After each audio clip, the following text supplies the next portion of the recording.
estamos a la puerta de la cueva de Maltravieso, ¿vale?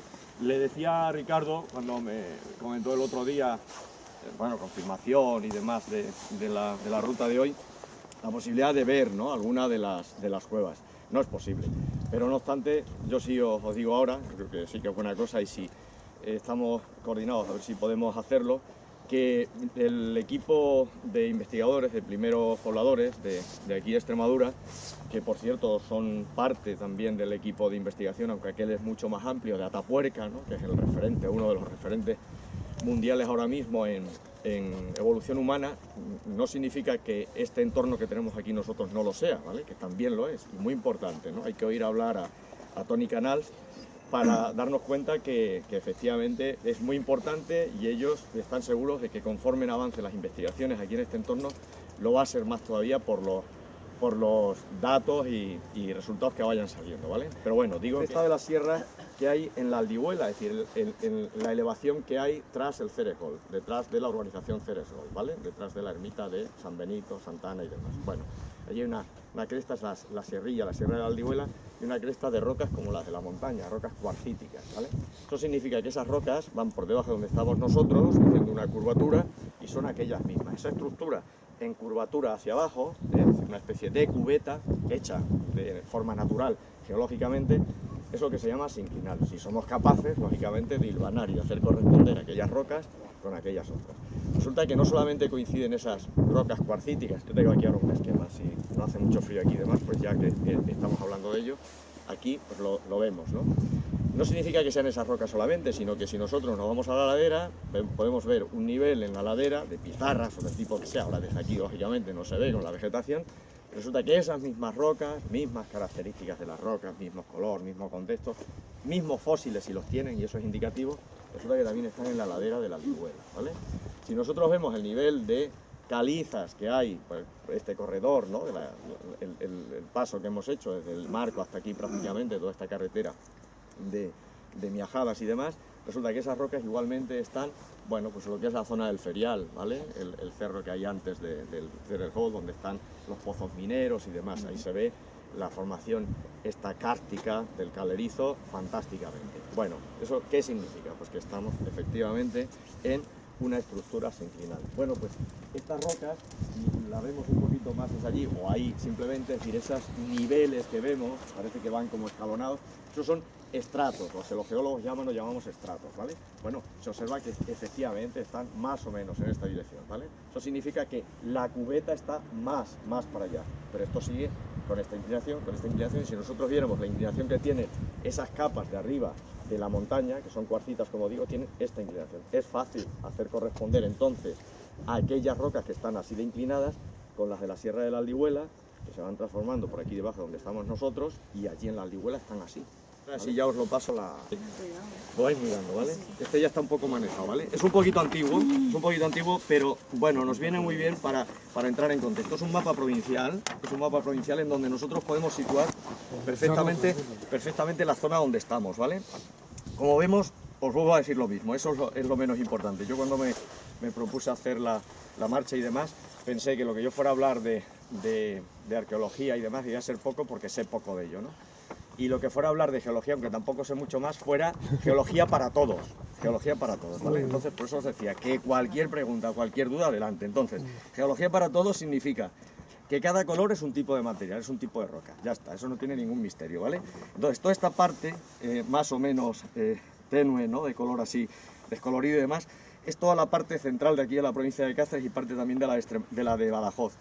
Es esta penillanura que tenemos, este llano que tenemos aquí de Cáceres, por ejemplo, a Trujillo, que está ya arrasado completamente. Esos son los materiales más antiguos que hay en Extremadura y en buena parte de Europa. Estamos hablando ahí de materiales que van más allá de 540 millones de años, casi nada, ¿vale?, en términos geológicos, 540 millones de años. Y estos otros materiales más coloridos, estos de aquí, estos azules, y esto de aquí, que es Cáceres, y ahí nos vamos a centrar, son materiales de la era paleozoica también, de la era primaria, vaya, de hace entre 280 y 450 millones de años, o 500 millones de años aproximadamente, ¿vale? Esto de aquí, estos colores son las villuercas, proceden de acá, de la zona de Montes de Toledo. Como veis, cruzan cada vez de manera más estrecha toda la provincia de Cáceres en diagonal, y se introducirían aquí en Portugal y llegan prácticamente a cota cero, a nivel cero en la costa portuguesa, ¿vale? Esto es lo que los naturalistas científicos del siglo pasado, de los años 30, 40 del siglo pasado, llamaban la cordillera central cacereña. Claro, no es el Himalaya, pero es una cordillera. Para nosotros, una sierra de prácticamente desde que entra aquí en Cáceres hasta que llega sale de la provincia de Cáceres son 180 kilómetros. Y si contamos hasta la costa portuguesa, pues estamos hablando de 250 o 300 kilómetros, ¿vale? Ahí no está Monfragüe, ¿no? Sí, Monfragüe está aquí. Monfragüe está aquí. Justamente, Casas de Millán, Serradilla, Cañaveral, Torrejón el Rubio. Quítese. O sea, que toda la parte de... Claro, esa cadena son Villuercas, Mirabete, Monfragüe, Serradilla, Sierra de la Estrella creo que es, Portugal y Costa, ¿vale? Sí es, ¿vale? Pero bueno, eso solamente por entrar en contexto, ¿de acuerdo? Y aquí tenemos unas manchas, se revela el aire. Eso de no día para mapas, pero bueno, peor sería si estuviera lloviendo. Estas manchas de aquí, curiosas, sobre todo esta aquí se ve fantásticamente, estas de aquí son las masas graníticas, ¿vale? Son los granitos. Estos granitos, a ver, yo no quiero que esto suene a barbaridad, si algún geólogo me oye, a lo mejor me da un empujón así para atrás, según esto, para que no lo volviera, para que no lo volviera a decir, ¿no? Pero esto vendrían a ser volcanes, una especie de volcán que nunca fue. Entonces, ¿cómo hablas de volcán? Los volcanes son salida de material procedente del interior terrestre desde al menos 150 200 kilómetros de profundidad, así, y hasta 2.900 kilómetros de profundidad de todo el manto, que suben hacia arriba, muy calientes, hasta 1000 y pico de grados centígrados. Si encuentran alguna grieta en la superficie, llegan a superficie y salen.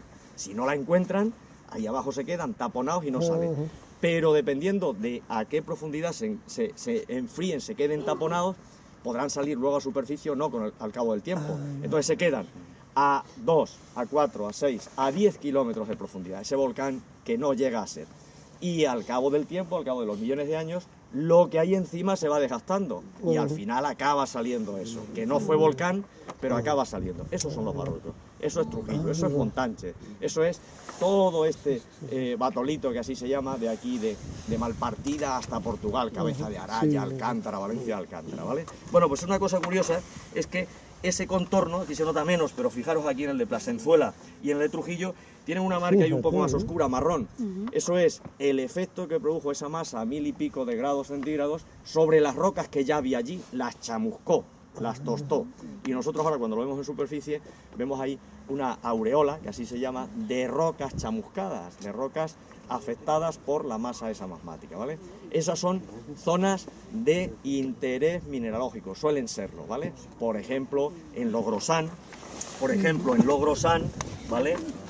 Donde tenemos una minera, lo veo al revés, Logrosán, tenemos una mancha pequeñita, y hay unos signos mineros ahí. En Logrosán están las minas de fosforita, que fueron las más importantes de Europa, ¿vale? Hasta mitad del siglo pasado aproximadamente, formadas precisamente por el efecto de la masa del batolito, de los granitos de Logrosán, al encajarse sobre las otras. Aquí probablemente ocurriese algo parecido aquí en el entorno de Cáceres. Tenemos granitos prácticamente ahí en el Junquillo, fosforita y otros minerales metálicos. Los granitos todos tienen estaño, cierta proporción de wolframio, etcétera, ¿vale? Entonces, bueno, esa, digamos, riqueza mineral y demás, seguramente pudiera haber sido también utilizada desde hace muchísimo tiempo, además de esos recursos primarios y básicos del agua, la caza, los frutos del bosque y demás, ¿de acuerdo? Bien, pero lo que yo a lo que quería ir, ¿no? Me estoy extendiendo demasiado, es este núcleo de aquí, que desentona con respecto a la Sierra de San Pedro, a la sierra esta de aquí, a la parte norte de aquí de Cáceres. Y esto, en su momento, hace aproximadamente unos 350 millones de años, eso viene a ser final de la era primaria, más o menos, ¿no? Ayer por la tarde, carbonífero. Bueno, aquí se daba una especie de mar interior. Y es verdad que de aguas seguramente continentales, no agua de mar, sino una especie de lago interior, ¿vale? Pero de ciertas proporciones. Bueno, eso fue lo que originó, ¿vale? El que se fuesen sedimentando esas capas de materiales que yo os he dicho antes, que luego, de manera más o menos horizontal, pero que luego se han comprimido y han dado lugar a esta cubeta, que era lo que os iba a enseñar ahora después aquí, ¿vale? Cuevas, ¿no? Cuevas. ¿Qué función tenía el abrigo? Si realmente vivían ahí o lo utilizaban solo para ciertas cosas. Sí, a ver, cabe suponer, dicen también, ¿no? Especulaciones, pero bastante fundadas, habría épocas de clima, habría épocas de clima cambiantes como hay ahora, pero es probable que entonces hubiera épocas también de clima bastante benigno, como decíamos antes, ¿no? Tipo sabana africana, que permitiera vivir mucho tiempo fuera, hacer vida fuera, y que esto lo utilizasen fundamentalmente en tiempos en los que las condiciones para estar a la intemperie fueran mucho más agudas, ¿no? De tal manera que no hay registro, por lo menos se dicen los científicos, no hay registro de que eso fueran ocupaciones permanentes, ¿no? Y de hecho también pues hay zonas que están ocupadas un tiempo, otras que están ocupadas otro, descubrir y decir, hombre, pues mira, este entorno no está mal, nos vamos a plantar aquí durante un tiempo, pero serían más bien aprovechamientos, vamos, ocupaciones temporales en distintas zonas, ¿no? Unas más que otras, esa de Santa Ana pues son 700.000 años, mucho tiempo, que se haya podido determinar en función de esos niveles, ¿no? Más los que quedan. Comentábamos antes lo de Atapuerca, ¿no? Que se hablaba de Atapuerca de hasta 800.000 años atrás. Bueno, pues conforme se va bajando en sacar esos sedimentos, lógicamente los sedimentos que están más abajo, por ley natural, geológica, los sedimentos que están más abajo, más antiguos, exacto. Entonces, conforme vamos bajando hasta que demos con el fondo de estas cuevas, estos abrigos, diremos, hemos llegado al tope. ¿Y de dónde son estos sedimentos últimos que hemos sacado? Pues en Atapuerca van ahora por 1.150.000 años. Es decir, y queda, ¿no? Y queda, efectivamente. Bueno, queda. No en profundidad propiamente, pero bueno, queda hasta esos 40 años de investigación al ritmo que van, ¿no? Entonces, habrá seguramente muchas cosas que tendrán que salir de estos abrigos, ¿no? De los tres, cada uno en su contexto de tiempo, ¿no? Comentábamos en Maltravieso que es ahora mismo la más desconocida, la gran desconocida, por eso, porque las investigaciones están paradas desde hace 2014, ¿no? Va para 5 años, y el equipo estaba muy interesado, muy entusiasmado con lo que había en Maltravieso, y cada vez yo lo he ido a Canal cuando viene a estas jornadas y esto, diciendo que bueno, que se está perdiendo ahí un tiempo y unas posibilidades preciosas, porque podrían estar saliendo ahí datos muy interesantes, ¿no? Interesantes para la ciudad de Cáceres, y seguramente pues a lo mejor un descubrimiento pues que nos ponga pues eso, en boca de medio mundo, por un tema, en fin, interesante, ¿no? Lo mismo que lo es ya como referente, en fin, Atapuerca y Huertas todavía, que se están celebrando, y claro, eso es complicado, ¿no? Y bueno, ese es uno de, ya digo, ¿no? de los proyectos del ayuntamiento. Cada año sacan, la universidad hace y tal, pero bueno, que se va viendo poquito, ¿no? Sobre la mejora. Bueno, parar aquí, decía esta mañana que bueno, que el contexto era un poco geológico-ambiental, ¿no? Y lo que os he podido contar del aspecto arqueológico, también importante y fundamental. Y el ambiental aquí, pues es eso, que comentamos, que el Marco, la ribera del Marco, es un poco, bueno, pues el río de esta ciudad, ¿no? Es decir, parece que una ciudad con río pues tiene un algo especial, ¿no? Las ciudades con río, sus puentes, sus cosas, ¿no? Bueno, ¿qué vamos a decir? Del Duero y esas poesías fantásticas del Duero y demás, ¿no? Entonces, bueno, pues este río, esta ribera, pues es el río de Cáceres. Y como tal, yo no sé, desgraciadamente siempre ha ocurrido eso, ¿no? En fin, puntos de vista pueden ser muy dispares, pero a pesar de ser el agua tan fundamental como recurso para nosotros y para toda la vida en general, siempre se está un poco de espaldas al agua, ¿no? No cuidamos, yo creo, lo necesario ese recurso, ¿no? Malgastamos, contaminamos, y claro, luego cuando vamos a abrir el grifo a las 7 o las 8 de la mañana y aquello no sale agua, es cuando realmente nos acordamos de lo importante, ¿no? Entonces, bueno, pues el Marco, ya habéis visto que la charca ahora está, bueno, desde que se ajardinó, se hizo parque y demás, medianamente adecentada, pero bueno, no es extraño ver ahí neumáticos, ver latas, ver basura, etc. La propia charca, ¿vale? Y luego, aguas abajo de la ribera, pues igual, vertidos de todo tipo. Julián comentaba que, bueno, aquí unos cientos de metros atrás, pues hubo hasta hace algún tiempo vaquerías, más abajo otras y demás, pues con 100, 200 cabezas de ganado, y vertían directamente a la ribera. Esos son muchos kilos, muchas toneladas de excrementos, muchas toneladas de orines, etcétera, que iban al agua y que contaminan el agua, ¿no? En fin, los tiempos pues se van cambiando y demás. Pero a ver, un comentario de esa desidia, de lo que supone la falta de planificación y desidia a veces de todo lo que supone, bueno, pues los recursos, ¿no? Allí están los juzgados, y esa es la Avenida de la Hispanidad, si no me equivoco, ¿no? La Avenida de la Hispanidad arriba, frente a María Auxiliadora, está el auditorio, ¿no? Está el pabellón. Bueno, pues mirad qué cosas más curiosas. El auditorio está en Calerizo, ¿vale? El auditorio está en Calerizo. Bueno, pues no han hecho esa edificación a ras de superficie, sino que no sé por qué motivo, al margen de las cimentaciones, que habrá que hacerlas pues lo suficientemente consistentes como para que aguanten. Tiene espacios bajo esa superficie. ¿Hasta dónde ese espacio en profundidad? Hasta llegar al nivel freático del Calerizo, del acuífero.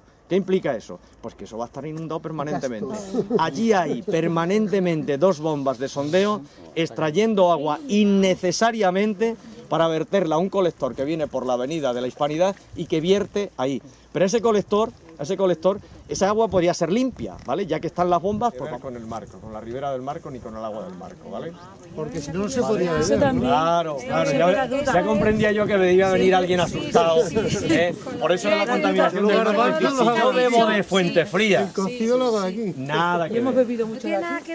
Nada que ver. Estamos en la sierra. Estamos a la base de la sierra de la Mosca, de la sierra de la montaña, ¿vale? Y hemos dicho, ese mapa que yo os enseñaba antes, ya lo despliego para... En fin. Que veíamos antes, esto eran materiales, hemos dicho, antiguos, esas cuarcitas que yo os mencionaba, las pizarras y demás, que dan lugar al sinclinal que luego se comunica con aquellas otras de allí del Aldigüen. Bueno, estas rocas son, insisto, muy antiguas y en su momento, para pegarse lógicamente, para hacer ese sinclinal y demás, pues han tenido que ser materiales plásticos. Plásticos es decir que se deforman, ¿vale? Plásticos, plastilina. Dependiendo de la plasticidad y de la elasticidad de los materiales se deforman más o menos. Pero al cabo del tiempo acaban endureciéndose, haciéndose materiales rígidos, duros. Y entonces ya no soportan igual los esfuerzos, ¿no? De compresión, distensión de las rocas a gran escala, me refiero, ¿vale? Y entonces fracturan, rompen. Y esas fracturas quedan aquí en el terreno, aunque nosotros no las veamos. Y esas fracturas pueden ser una grietilla en el terreno que vemos nosotros en una roca, no es el caso, esta es la pared, me refiero a suelo natural, una roca natural, o de unos centímetros, o pueden ser fracturas de cientos de metros, o de kilómetros, o de miles de kilómetros de extensión, de longitud. Y de profundidad lo mismo, pueden profundizar unas decenas de metros o pueden profundizar centenares de metros. Vaya, por poner un ejemplo de los más grandes que conocemos, la falla de San Andrés, que se divisa en Sate, que seguramente llegue hasta las proximidades de los Pirineos, o que pueda conectar con los Pirineos, ¿vale? Eso es una grieta, es una fractura bastante sellada, bastante cerrada ya. De ahí que cuando se producen movimientos tectónicos, movimientos sísmicos, terremotos, eso no se mueva demasiado, para bien de nosotros, ¿vale? Que no juega ya esa falla, pero sí ha sido una fractura importante. Bueno, pues a menor escala seguimos bajando, las hay aquí en la montaña, que agrietan esas rocas, esas cuarcitas de arriba, de la cresta, esas que hay al lado del santuario y demás, las vemos que están completamente llenas de grietas en todas las direcciones. Esas grietas en profundidad se van rellenando de agua. ¿Qué cantidad de agua no habrán cogido esta noche pasada? ¿Vale? Pues esa dentro de unos días, de semanas o de meses estará aquí. ¿Vale? Y viene de ahí arriba, es decir, que viene limpia, natural, caída de arriba, limpia, sí, filtrada y fresquita. Sí, hoy buenísima, en verano, agua buenísima. ¿Vale? Así que nada que ver con el marco, ¿vale? Quita en verano y todo. Y ya está. ¿Y los desagües de los chales estos todos? Bueno, no lo sé. Decían que la habían analizado y que no era potable, Yo pero sí, aquí que todo el yo mundo sé. bebe y he bebido. Pero tampoco está prohibida, se pondría prohibida.